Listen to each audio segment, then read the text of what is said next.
Hi. I thought I'd start off with a little introduction as to why I am reading stories from Pooh. These are the stories, this is the book that my mother read to me as bedtime stories. I don't know the full history because this book is copyright 1957, so it was someone's before mine. This is called The World of Pooh, and it's a combination of the two Pooh books, Winnie the Pooh and The House at Pooh Corner, copyright 1926 and 1928 respectively, by A.A. Milne, E.P. Dutton and Company.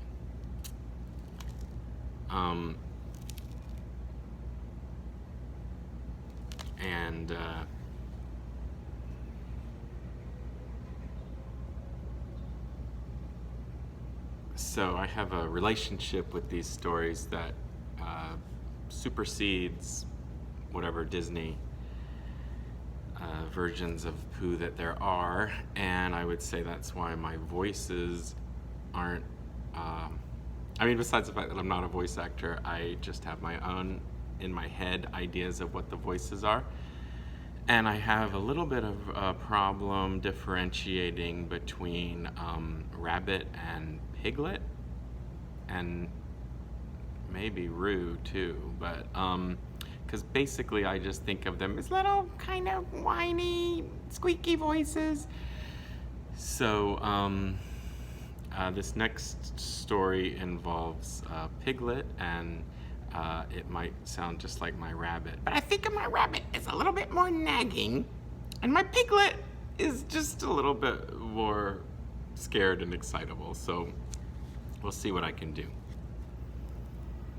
Chapter 3, in which Pooh and Piglet go hunting and nearly catch a woozle.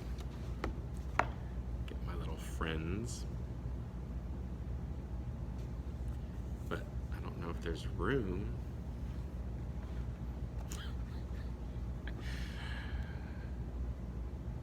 The Piglet lived in a very grand house in the middle of a beech tree. And the beech tree was in the middle of the forest, and the Piglet lived in the middle of the house. Next to his house was a piece of broken board which had Trespassers W on it. When Christopher Robin asked Piglet what it meant, he said it was his grandfather's name and had been in the family for a long time. Christopher Robin said you couldn't be called Trespassers W, and Piglet said yes, you could, because his grandfather was, and it was short for Trespassers Will, which was short for Trespassers William. And his grandfather had two names in case he lost one, Trespassers after an uncle, and William after Trespassers. I've got two names, said Christopher Robin carelessly. Well, there you are, that proves it, said Piglet. I'll have to work on my Piglet. One fine winter's day, when Piglet was brushing away the snow in front of his house, he happened to look up, and there was Winnie the Pooh. Pooh was walking round and round in a circle, thinking of something else, when Piglet called to him. He just went on walking. Hello, said Piglet. What are you doing? Hunting, said Pooh. Hunting what? Tracking something, said Winnie the Pooh very mysteriously. Tracking what? Said Piglet, coming closer. I don't like that Piglet. That's just what I ask myself. I ask myself what? What do you think you'll answer? I shall have to wait until I catch up with it, said Winnie the Pooh. Now look here, he pointed to the ground in front of him. What do you see there? Tracks, said Piglet. Paw marks. He gave a little squeak of excitement. Oh, Pooh, do you think it's a woozle? It may be, said Pooh. Sometimes it is, and sometimes it isn't. You never can tell with paw marks. With these few words, he went on tracking, And Piglet, after watching him for a minute or two, ran after him. Winnie the Pooh had come to a sudden stop and was bending over the tracks in a puzzled sort of way. "What's the matter?" said Piglet. "It's a very funny thing," said Bear, "but there seem to be two animals now. Whatever it was, this has been joined by another whatever it is, and the two of them are now proceeding in company. Would you mind coming with me, Piglet, in case they turn out to be hostile animals?" Piglet scratched his ear in a nice sort of way and said that he had nothing to do until Friday and would be delighted to come, in case it really was a woozle. "You mean in case it really is two woozles?" said Winnie the Pooh. And Piglet said that anyhow he had nothing to do until Friday. So off they went together. There was a small spinney of larch trees just here, and it seemed as if the two woozles, if that is what they were, had been going round this spinney.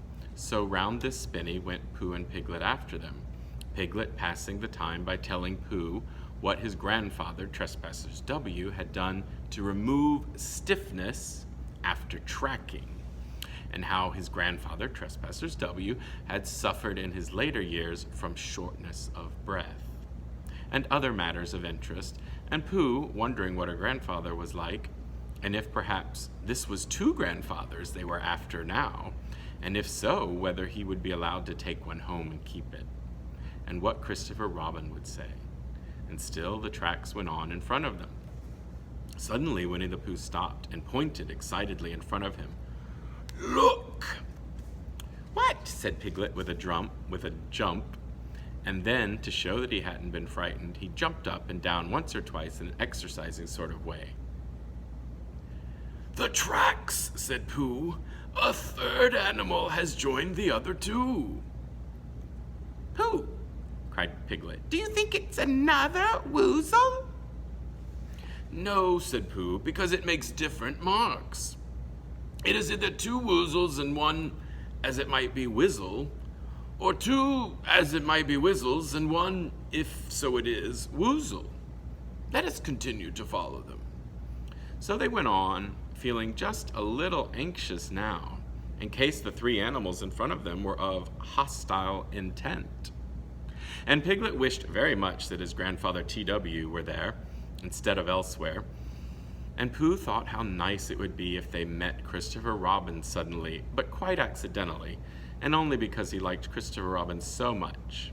And then, all of a sudden, Winnie the Pooh stopped again and licked the top of his nose in a cooling manner, for he was feeling more hot and anxious than ever in his life before. There were 4 animals in front of them. "Do you see, Piglet? Look at their tracks. 3, as it were, woozles, and 1 as it was whistle. Another woozle has joined them." And so it seemed to be.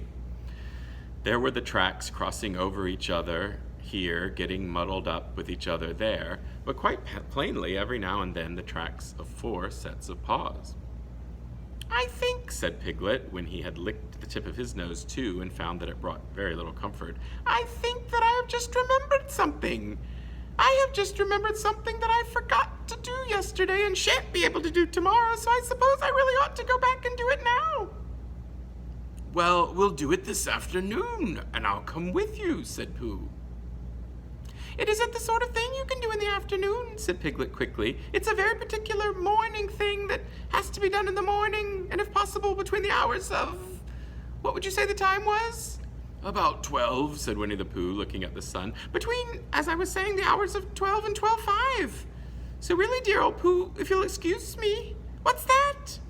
Pooh looked up in the sky, and then, as he heard the whistle again, he looked up into the branches of a big oak tree, and there he saw a friend of his. "It's Christopher Robin," he said. "Ah, then you'll be all right," said Piglet. "You'll be quite safe with him. Goodbye." And he trotted off home as quickly as he could, very glad to be out of all danger again. Christopher Robin came slowly down his tree. "Silly old bear," he said, "what were you doing? First you went round the spinney twice by yourself, and then Piglet ran after you, and you went round again together, And then you were just going round a fourth time. Wait a moment, said Winnie the Pooh, holding up his paw. He sat down and thought, in the most thoughtful way he could think. Then he fitted his paw into one of the tracks. And then he scratched his nose twice and stood up. Yes, said Winnie the Pooh. I see now, said Winnie the Pooh. I have been foolish and deluded, said he, and I am a bear of no brain at all. You're the best bear in the world, said Christopher Robin soothingly. Am I? Said Pooh hopefully. And then he brightened up suddenly.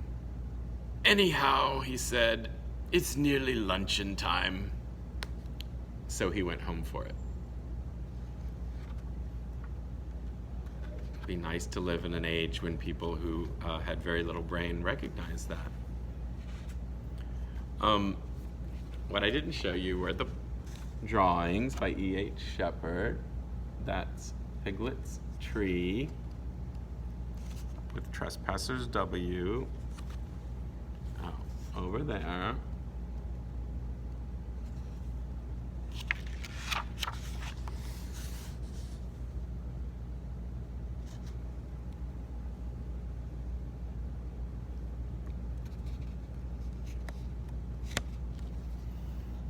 Another reason I love this book and these stories is that I have a good memory of taking this book to college, and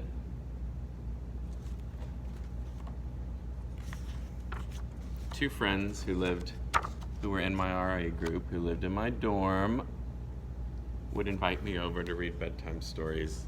Oh, there's Piglet running away while Christopher Robin watched from above. So I had the experience of reading these stories to college-age people too, and it was fun. Till next time. Oh.